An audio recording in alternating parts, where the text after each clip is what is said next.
Պատերազմի վտանգ կա, թե չկա, ինչի մասին է խոսում Նիկոլ Փաշինյանը, ինչ է սպառնում իր մարզի բնակիչներին պատերազմով։ Եվ եթե հանձնենք վերջապես խաղաղություն ձեռք բերենք, հանգիստ կապենք։ Իհարկե այս երկու հարցերը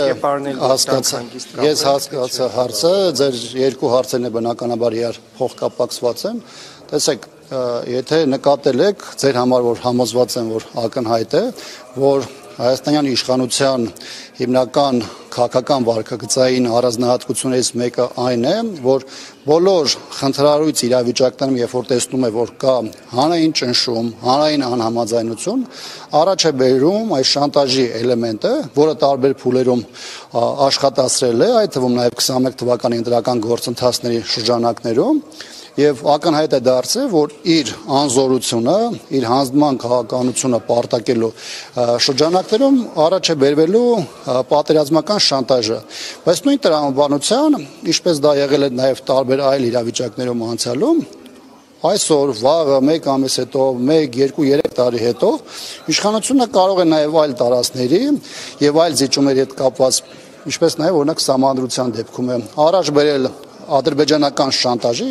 մոտեցումը, թուրքական սպառնալիքը եւ այլն, եւ դրա ներքո անընդհատ գնա շարունակական զիջումների։ Այսինքն իշխանությունը չի իրականացնում սահմանադրությամբ իրեն վերապահված պարտավորությունները եւ սա փորձում է քողարկել պատերազմական շանտաժի ներքո։ Սա մեկ, եւ երկրորդը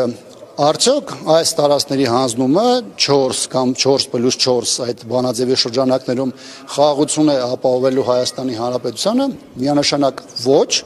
ես սա կարծում եմ շատ ակնհայտ է նաև մեր քաղաքացիներին, որովհետև այս խաղաղ իշխանությունը վերջին 4 տարիների ընթացքում անընդհատ օգտագործել է,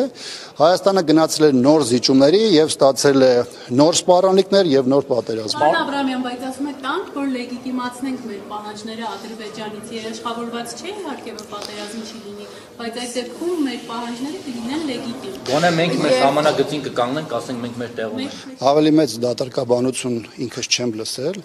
այս իրավիճակում նույնն է, որ գնանք առևտուր անելու, ինչ-որ բան փորձեք գնել, գինը բարձրելնի, վերջում ներվանանակ գումարը տակ ու ձեր ապրանքը չվերցնեք, այս է մոտավորապես առաջարկում իշխանությունը, որը երբեք չի աշխատելու, որը մեծացնելու է Ադրբեջանի, այսպես ասեմ, ընդլայնելու է ադրբեջանական պահանջներն ու ախորժակը եւ անշուշտ ադրբեջանական ճնշումները գնալով շատ ավելի մեծ տեմպ են